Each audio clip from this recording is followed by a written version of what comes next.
Bismillahirrahmanirrahim. Assalamualaikum warahmatullahi wabarakatuh. Waalaikumsalam warahmatullahi wabarakatuh. Alhamdulillah wassalatu wassalamu ala Rasulillah wala haula wala quwata illa billah. Alhamdulillah pada kesempatan sore hari ini kita kembali hadir di tengah-tengah pembelajaran yang mungkin cukup melelahkan tapi tetap membuat kita semangat, Bapak Ibu ya, Bapak-bapak sekalian. Lupa kalau tidak ada ibunya. Nah, pada kesempatan sore hari ini saya tahu bapak-bapak semuanya mungkin agak sedikit letih, tapi mudah-mudahan tidak menyurutkan semangat kita untuk tetap belajar dan untuk tetap menambah dan mengupgrade ilmu pengetahuan kita, utamanya masalah profesional kita sebagai seorang guru pendidikan agama Islam. Apa kabar Pak Rahman? Sehat ya? Ya, alhamdulillah sehat. Alhamdulillah, terima kasih Pak Jum. Gimana kabarnya, sehat? Alhamdulillah sehat. Alhamdulillah sehat. Baik. Nah, hari ini kita akan melanjutkan materi yang kemarin. Nah, tapi sebelum itu alangkah baiknya kalau kita awali pembelajaran kita hari ini dengan berdoa terlebih dahulu. Saya minta mungkin satu orang silahkan, siapa yang mau memimpin doa dalam pelaksanaan hari ini. Silahkan. Baik, mengawali kegiatan sinkronus kita pada sore hari ini, mari kita bersama-sama memanjatkan doa semoga kegiatan ini berkah dan rahmat Allah Subhanahu wa taala. A'udzubillahi minasyaitonirrajim. Bismillahirrahmanirrahim. Allahumma shalli ala Muhammad ya ala karim. Allahumma inna nas'aluka ilman nafi'an wa rizqan thayyiban wa amalan mutaqabbala. Rabbana atina fid dunya hasanah wa fil akhirati hasanah wa qina adzabannar. Sallallahu alaihi wasallam Muhammadin walhamdulillahi rabbil alamin. Terima kasih Pak Rahman yang telah bersedia untuk menjadi pemimpin doa pada kesempatan siang hari ini di pembelajaran kita yang sinkronus ini. Baik, Bapak-bapak sekalian, sebelum kita lanjutkan pembelajaran kita hari ini, alangkah baiknya kita menyegarkan tubuh kita dulu sebelum kita melanjutkan. Oke, supaya segar semuanya, silakan tangannya angkat semua ke atas seperti ini. Oke, baik. Sekarang silakan goyangkan ke kanan. Oke, sekarang ke kiri. Lurus ke depan. Sekarang ke depan. Begini. Nah, ramkan gini. Oke, sekarang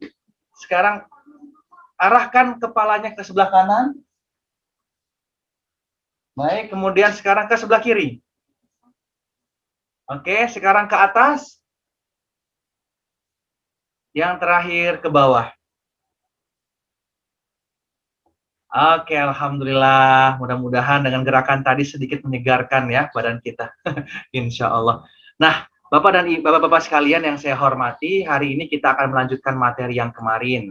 Nah, materinya adalah tentang assessment diagnostik. Nah, saya akan menampilkan presentasi saya. Saya mohon izin Bapak dan Ibu Bapak-bapak sekalian. Mudah-mudahan sudah tampil, sudah terlihat ya? Baik, nah sebelum kita melanjutkan materi tentang assessment diagnostik dari model assessment ini, saya ingin bertanya terlebih dahulu terkait apa yang telah kita pelajari minggu sebelumnya atau kemarin tentang assessment ataupun prinsip-prinsip assessment. Nah, sekarang saya ingin tanya nih, siapa yang bisa menjawab apa sih prinsip-prinsip assessment yang sudah kita pelajari kemarin? Silakan, siapa yang ingin menjawab? Baik, Pak Jum, silakan Pak Jum. Baik, terima kasih. Prinsip-prinsip asesmen itu sebenarnya itu ada 5, Pak. Ya. Yang pertama itu pembelajaran dirancang dengan mempertimbangkan tingkat pencapaian didik saat ini sesuai kebutuhan belajar serta mencerminkan karakter dan perkembangan mereka. Yang kedua, pembelajaran dirancang dan dilaksanakan untuk membangun kapasitas belajar peserta didik. Yang ketiga, kegiatan belajar mendukung perkembangan kognitif dan karakter peserta didik secara berkelanjutan. Yang keempat, pembelajaran yang relevan yaitu pembelajaran yang dirancang sesuai dengan konteks kehidupan dan budaya peserta didik. Dan yang terakhir yaitu pembelajaran yang berorientasi pada masa depan atau masa yang akan datang. Mungkin itu prinsip-prinsip yang kemarin dipelajari, Pak. Terima kasih. Terima kasih. Terima kasih banyak Pak Jum, luar biasa. Beri tepuk tangan dulu buat Pak Jum dan Pak Rahman. Keren sekali. Alhamdulillah ternyata masih ingat dengan apa yang kita pelajari kemarin. Wah, sepertinya Bapak-Bapak sudah siap nih mengimplikasikan dan mengimplementasikan materi-materi kita hari ini. Nah, tadi sudah dijelaskan oleh Pak Jum terkait dengan prinsip-prinsip dari assessment. Nah, kalau kemarin kita sudah belajar tentang prinsip-prinsip assessment, sekarang kita akan belajar tentang assessment diagnostik. Karena karena assessment itu terbagi menjadi 3. Masih ingat nggak Bapak-Bapak sekalian? Assessment itu ada 3. Tadi yang pertama adalah diagnostik, yang kedua apa? Pak Rahman masih ingat nggak Pak Rahman? Assessment apa lagi setelah diagnostik? Oh, mungkin jaringan. Pak Ju masih ingat apa setelah diagnostik?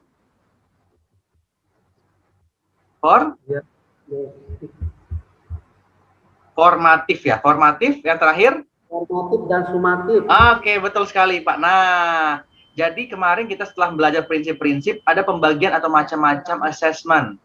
Di antaranya adalah assessment diagnostik.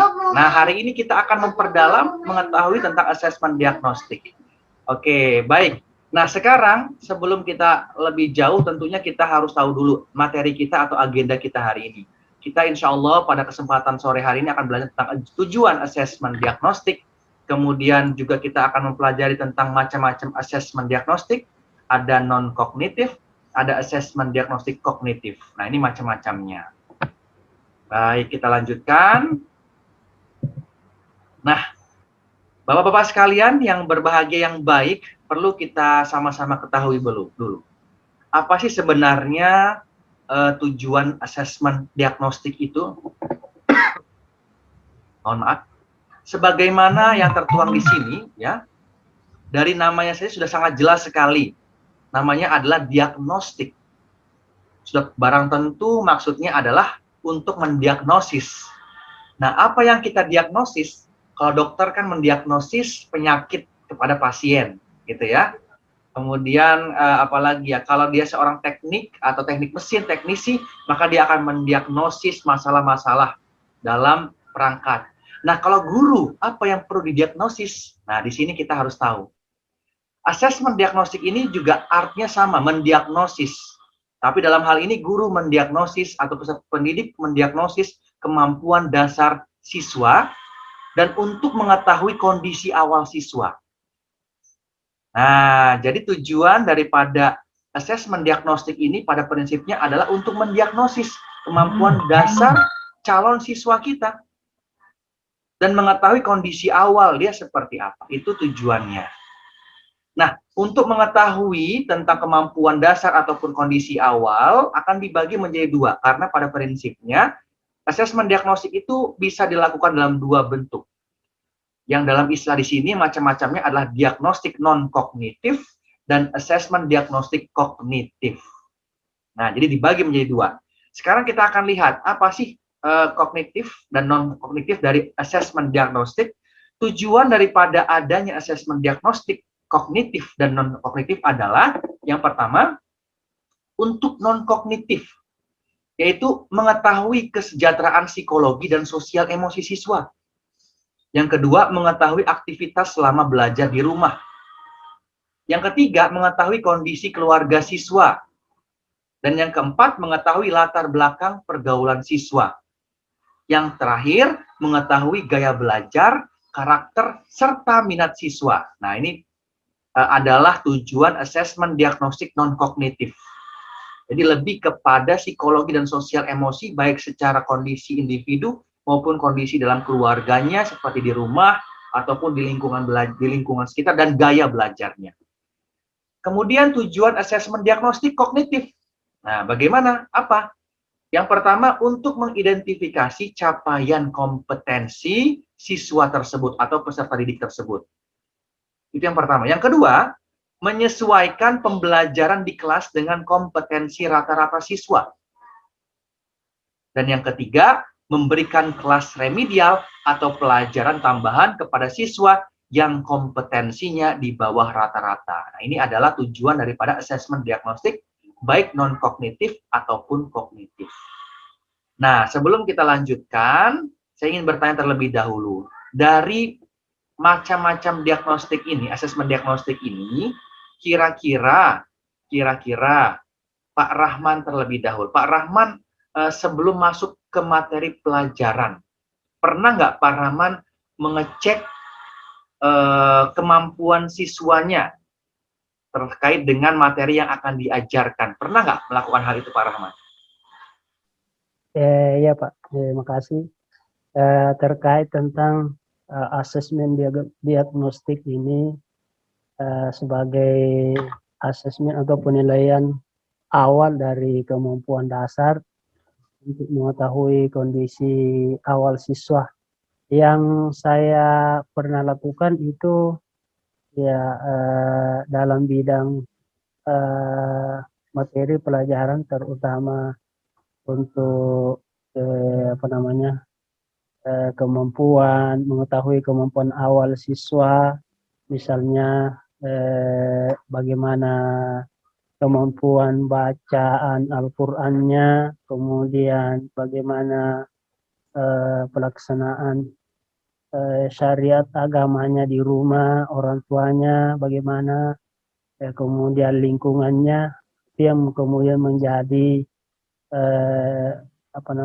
menjadi dasar bagi saya untuk kemudian bagaimana langkah-langkah yang dilakukan dalam pembelajaran nantinya terhadap hasil mendiagnosis kemampuan dasar siswa atau pengetahuannya tentang pengetahuan agamanya.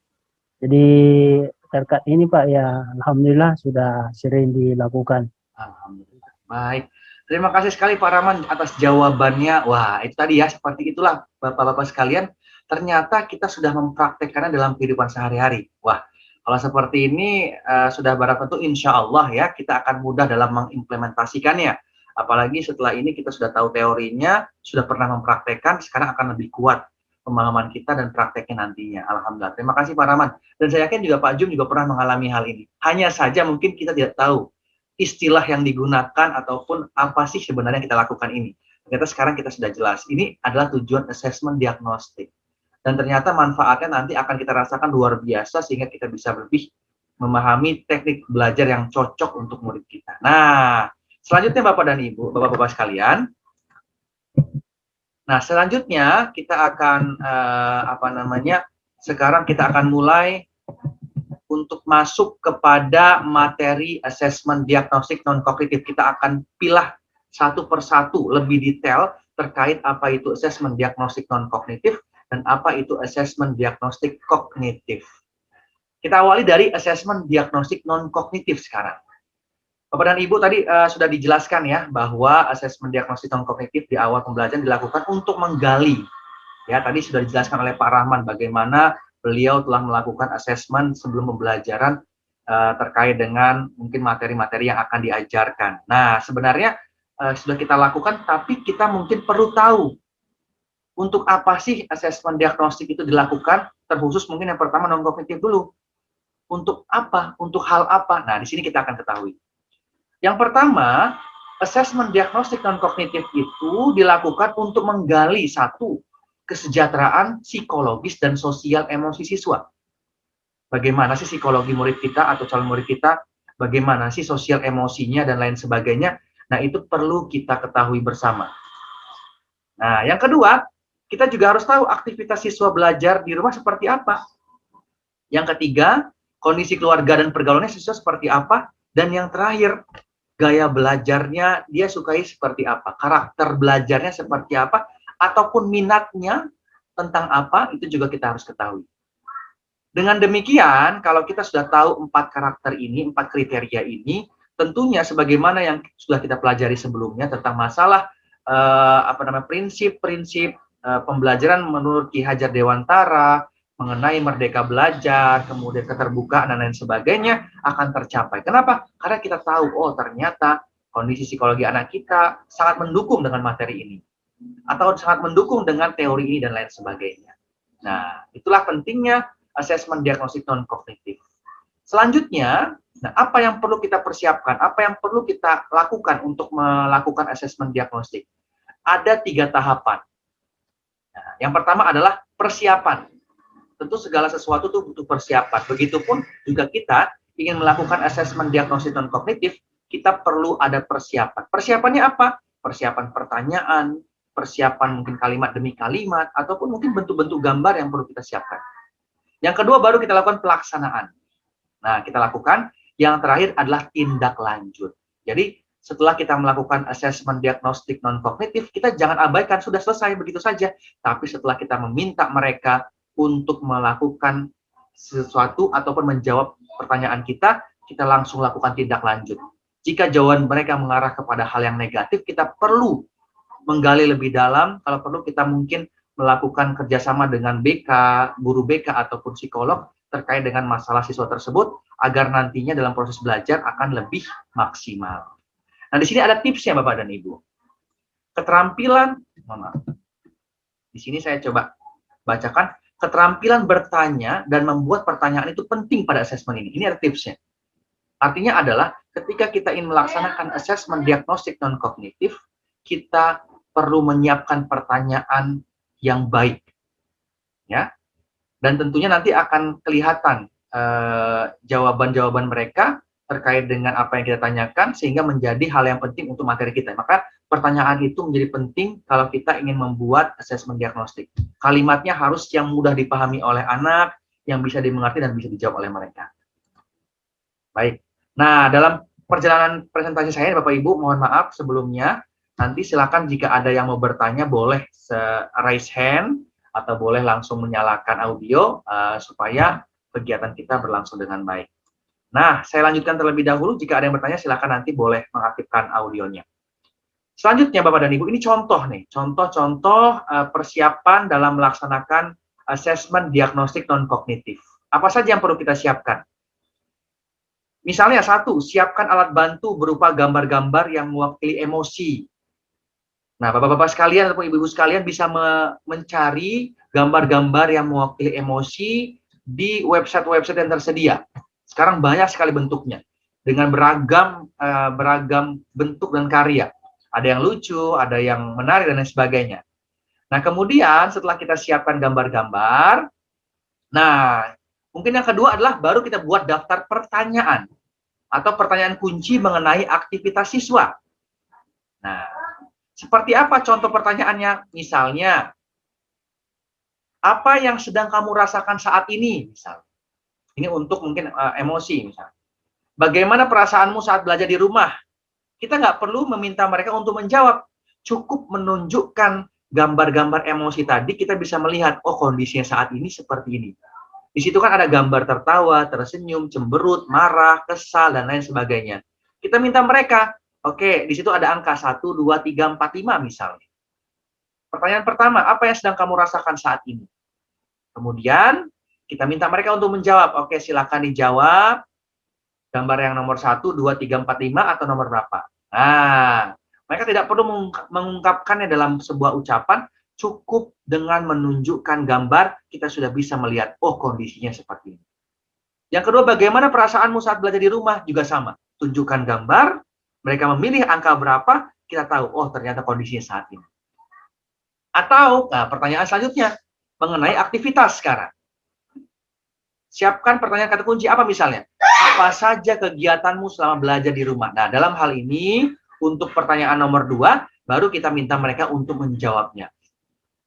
Untuk emosi, saya rasa Bapak Ibu bisa menggunakan gambar tadi. Namun untuk pertanyaan yang nomor 2, kita perlu mengklarifikasi dalam bentuk jawaban langsung. Kita akan minta mereka untuk menjawab langsung pertanyaan kita. Jikalau memungkinkan, dalam hal ini saran saja, boleh dengan cara dan metode yang Bapak Ibu sampaikan. Mungkin karena ada beberapa anak yang mungkin merasa sungkan untuk menjawab, mungkin kita pisahkan. Kita buat breakout room, atau mungkin kita di sela waktu yang tersedia, agar mungkin mereka bisa menjawab pertanyaan kita dengan lebih leluasa. Boleh seperti itu. Atau dalam keadaan kondisi kelas, dalam sebuah ruangan kelas, boleh juga seperti itu. Ya, silakan Bapak Bapak dan Ibu-Ibu sekalian bisa menentukan mana yang terbaik. Selanjutnya, apa hal yang paling menyenangkan dan tidak menyenangkan ketika belajar di rumah? Apa harapanmu? Ini beberapa contoh kata kunci untuk pertanyaan terkait dengan aktivitas siswa. Baik. Nah, ini Bapak dan Ibu, ini contoh daripada asesmen diagnostik non-kognitif. Bapak Ibu bisa melihat ya ada kurang lebih 3 contoh dasar. Ya.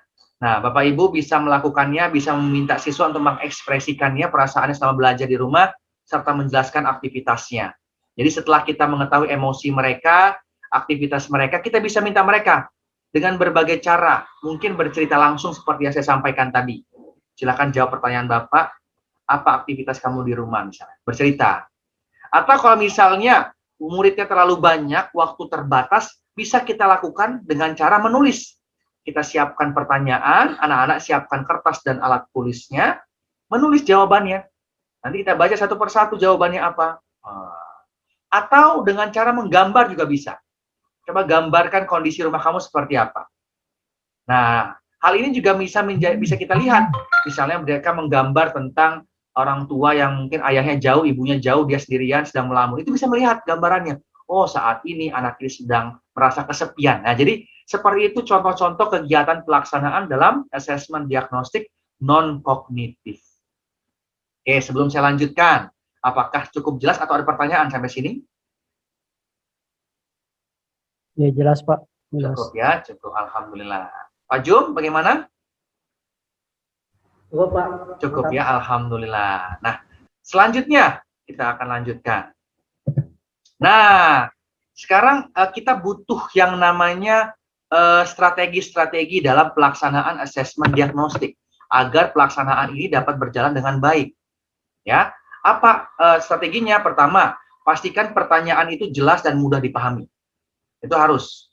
Ya, kalau nggak paham, anaknya tidak akan bisa menjawab. Yang kedua, sertakan acuan atau stimulus, ya, ataupun rangsangan informasi yang dapat membantu anak menjawab pertanyaannya. Ya, setelah pertanyaan itu sederhana, kita buat stimulus yang membuat mereka bisa mengingat menjawab pertanyaan tersebut. Yang ketiga, berikan mereka waktu untuk berpikir. Jangan tergesa-gesa, jangan cepat-cepat ingin mendapatkan jawaban. Berikan mereka berpikir terlebih dahulu, waktu untuk berpikir, baru kemudian mereka bisa mencurahkan, baik melalui kalimat, tulisan, ataupun gambar.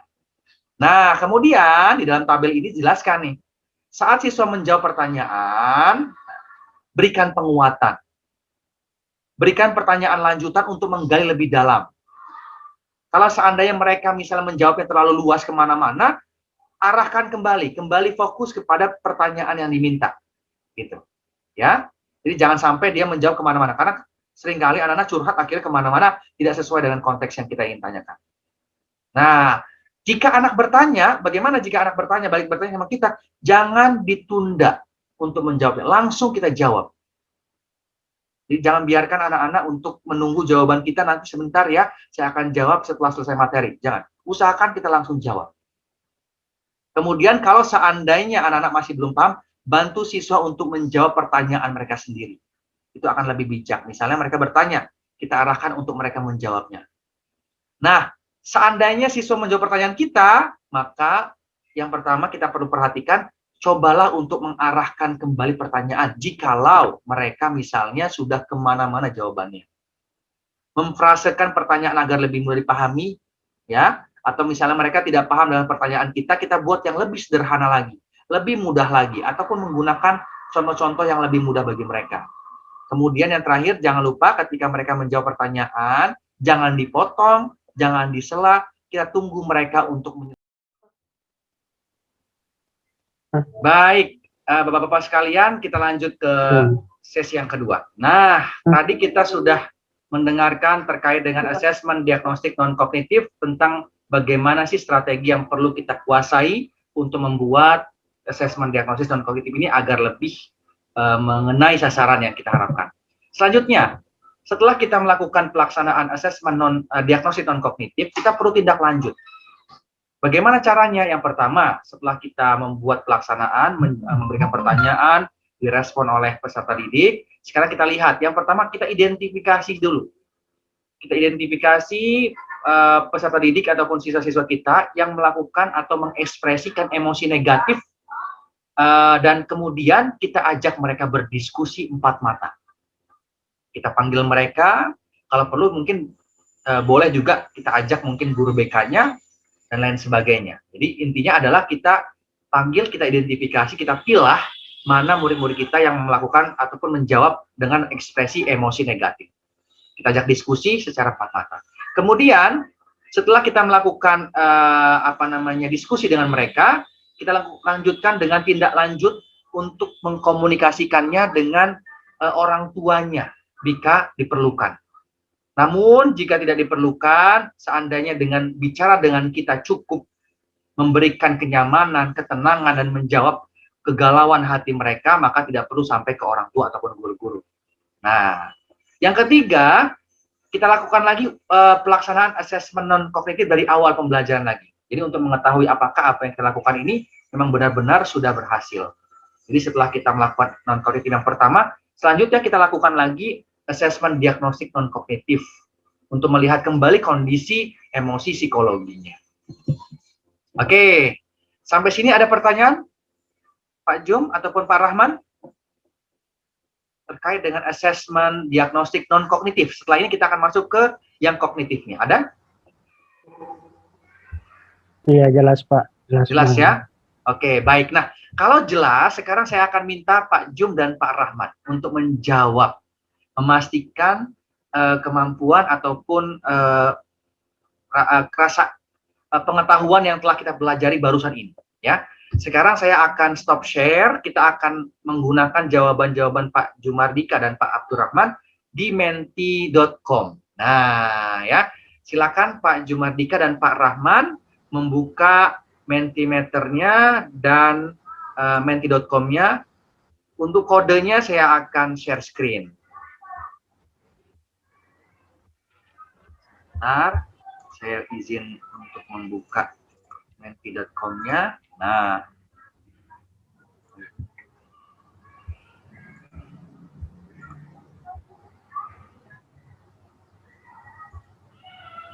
baik.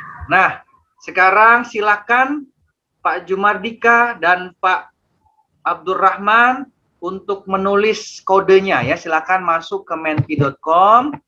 Kemudian setelah masuk ke menti.com, silakan ketik tulisan ini. Kodenya ada di kolom chat atau kalau mau ditulis 36220747. Di copy paste boleh ya.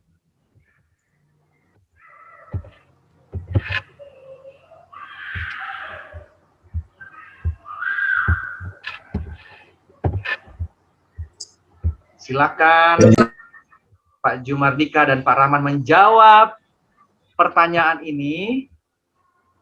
Apakah benar nih Pak Jum dan Pak Rahman sudah memahami tentang apa yang barusan saya jelaskan? Jawab, tahapan melaksanakan asesmen diagnostik non-kognitif. Kodenya berapa Pak?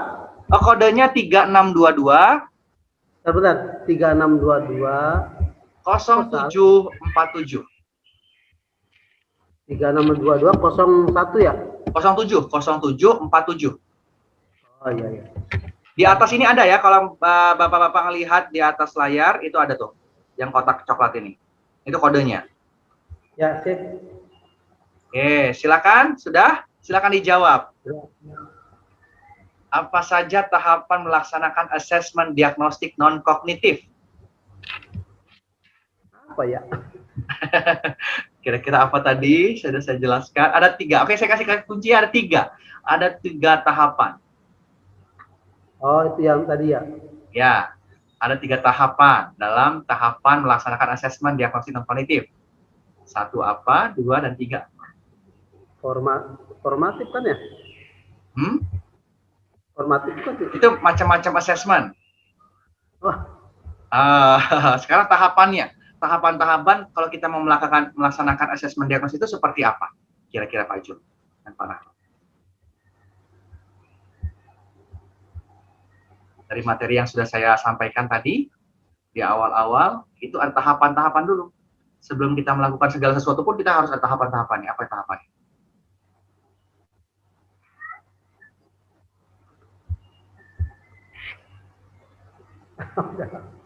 Ya. Tahapannya Silakan semampunya, nggak apa-apa. apa tadi ya?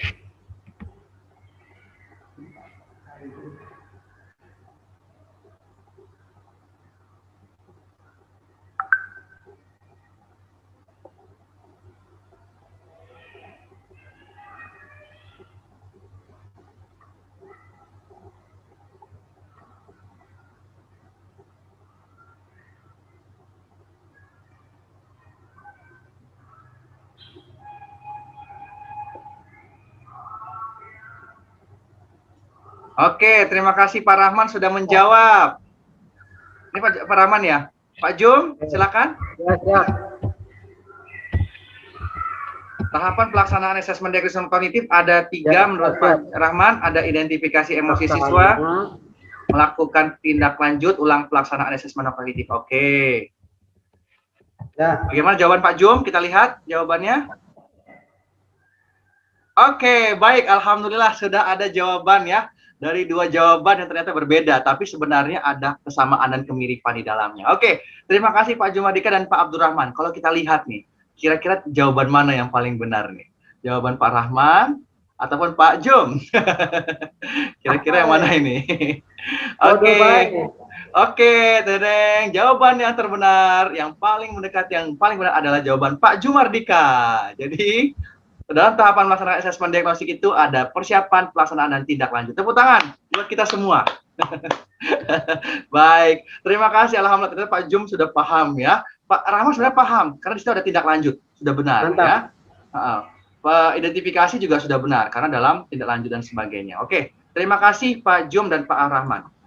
Baik, sekarang saya akan lengkapi dan saya selesaikan. Nah, tadi sudah kita masuk ke asesmen diagnostik non-kognitif. Sekarang yang kognitif, Bapak dan Ibu. Nah, asesmen diagnosis kognitif ini bertujuan untuk mendiagnosis kemampuan sekarang. Kemampuan siswa dalam topik sebuah mata pelajaran. Seperti tadi yang barusan saya lakukan ini adalah contoh kemampuan kita. Contoh mengetahui diagnosis kognitif. Ya kan? Yang barusan kita lakukan adalah contoh daripada asesmen diagnosis kognitif. Nah, dalam pelaksanaannya, asesmen diagnosis ini bisa berupa asesmen formatif ataupun sumatif sebenarnya. Nah, jadi asesmen diagnosis kognitif ini bisa juga menjadi acuan contoh daripada asesmen formatif dan sumatif. Nah, tahapan-tahapannya bagaimana? Sama dengan non-kognitif, ada persiapan, ada pelaksanaan, dan ada diagnosis atau tindak lanjut. Yang penting harus kita ketahui di sini adalah bahwa dalam melaksanakan asesmen kognitif, untuk menyesuaikan tingkat pembelajaran dengan kemampuan siswa, bukan untuk mengejar target kurikulum. Jadi di sini yang paling penting adalah untuk mengetahui kemampuan siswa kita, ya, bukan untuk mengejar nilai ataupun target kurikulum. Itu yang paling penting. Baik, selanjutnya, nah ini contoh Bapak sekalian ya. Contoh pertama, buat jadwal pelaksanaan. Misalnya, baik anak-anak, minggu depan kita akan melakukan asesmen kognitif, atau mungkin sebelum pembelajaran, setelah pembelajaran saya akan bertanya kepada anak-anak sekalian seperti itu, ataupun saya akan bertanya kepada bapak-bapak sekalian. Yang kedua, identifikasi materi asesmen. Yang ketiga, susun pertanyaan sederhana mungkin. Nah, di siang kuning ini berikan asesmen untuk semua siswa di kelas, baik yang belajar tatap muka maupun yang belajar di rumah. Nah, ini beberapa contoh bapak-bapak sekalian. Ada contoh-contoh yang mungkin bisa kita lakukan ya. Pertama mungkin kita lakukan pengolahan hasil asesmen. Kalau sudah selesai ya, setelah kita melakukan pelaksanaan asesmen diagnostik kognitif, kita lakukan tindak lanjut. Yang pertama apa? Kita lakukan pengolahan, buat penilaian dengan kategori paham utuh, paham sebagian, tidak paham. Yang kedua, hitung rata-rata kelas. Nah, itu yang pertama. Yang kedua, bagi siswa per kelompok, 3 kelompok. Yang pertama, siswa dengan nilai rata-rata kelas yang akan mengikuti pembelajaran dengan ATP sesuai fasenya. Artinya capaiannya belum sampai. Yang kedua, siswa dengan nilai di bawah rata-rata. Mengikuti pembelajaran dengan diberikan pendampingan. Yang ketiga, siswa dengan nilai di atas rata-rata mengikuti pembelajaran dengan pengayaan. Nah, kemudian selanjutnya, lakukan penilaian pembelajaran topik yang sudah diajarkan sebelum memulai topik pembelajaran baru. Dan yang terakhir, ulangi proses diagnosis ini dengan melakukan asesmen formatif. Ya, dengan bentuk dan strategi yang variatif tentunya, ya supaya anak tidak merasa bosan dan monoton. sampai siswa mencapai tingkat kompetensi yang diharapkan. Yang paling penting adalah guru menyesuaikan aktivitas dan materi belajar di kelas dengan peningkatan rata-rata semua murid di kelas. Nah, ini contoh saja. Bapak bisa memberikan contoh-contoh yang lain. Ini contoh dari pembelajaran matematika. Nah, ini beberapa contoh yang mungkin bisa Bapak Ibu ikuti, nanti akan saya berikan. Oke, baik. Alhamdulillah. Nah, Bapak sekalian, nah kita sudah belajar tentang asesmen diagnostik non-kognitif dan kognitif. Nah, selanjutnya setelah ini kita akan asinkronus. Dalam asinkronus ini silakan Bapak-bapak menjawab pertanyaan-pertanyaan yang ada di dalamnya. Kurang lebih perihal tentang bagaimana praktek asesmen diagnostik non-kognitif dan kognitif di sekolah Bapak-bapak Ibu sekalian. Yang kedua adalah menjawab pertanyaan tentang contoh-contoh pertanyaan non-kognitif dan kognitif dari materi diagnosis ini. Ya, silakan dibuka LMS-nya, kemudian dikerjakan dan dikumpulkan paling lambat sampai pukul 6 pagi ini. Sampai sini ada pertanyaan? Cukup? Ya, jelas Pak, mantap. Ya, Alhamdulillah. Terima kasih banyak Pak Jumardika, Pak Rahman. Dengan demikian, saya akan tutup. Sebelum saya akhiri, saya minta mungkin satu orang, siapa yang bisa merefleksikan materi apa yang sudah kita pelajari hari ini, apa manfaatnya dan seterusnya. Silakan, mohon izin satu orang. Berdoa ini. Merefleksikan materi yang sudah kita pelajari ini, refleksikan. Silakan. Mungkin Pak Rahman, silakan refleksikan apa sih hasil pembelajaran kita hari ini. Pak Meta kali ya. Gimana? Pak Meta kali ya, Pak Meta. Oh, saya. Oke, baik. Sebelum saya mungkin Pak Jum. Pak Jum boleh? Kira-kira apa refleksi? Belajar ini mungkin yang saya dapat, kita bisa mengetahui asesmen macam-macamnya di dalamnya. Itu ada diagnostik, ada formatif dan sebagainya. Itu aja sih. Oke, terima kasih banyak Pak Jumardika, keren. Tepuk tangan buat kita semua. Alhamdulillah, baik Bapak dan Ibu sekalian, terima kasih banyak atas waktunya. Mohon maaf atas segala kekurangannya. Mudah-mudahan apa yang saya sampaikan ini bermanfaat buat kita semuanya. Dan mari kita akhiri dengan berdoa. Silakan Pak Rahman memimpin doa untuk menutup acara kita hari ini.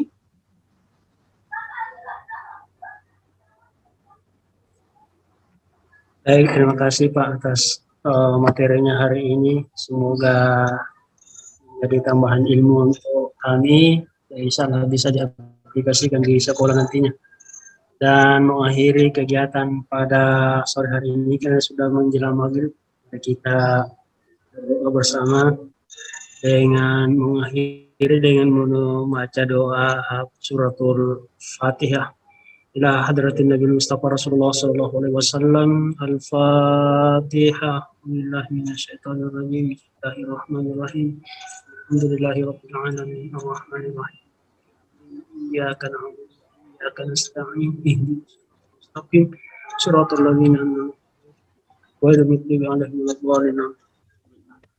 Amin ya rabbal alamin. Terima kasih banyak Pak Rahman dan terima kasih juga Pak Jum atas kesediaan waktunya. Kita tutup dengan bersama baca hamdalah. Alhamdulillahirabbil alamin. Alhamdulillahirabbil alamin. Subhanakallahumma wa bihamdika asyhadu an la ilaha illa anta astaghfiruka wa atubu ilaik. Wassalamualaikum warahmatullahi wabarakatuh. Waalaikumsalam warahmatullahi wabarakatuh.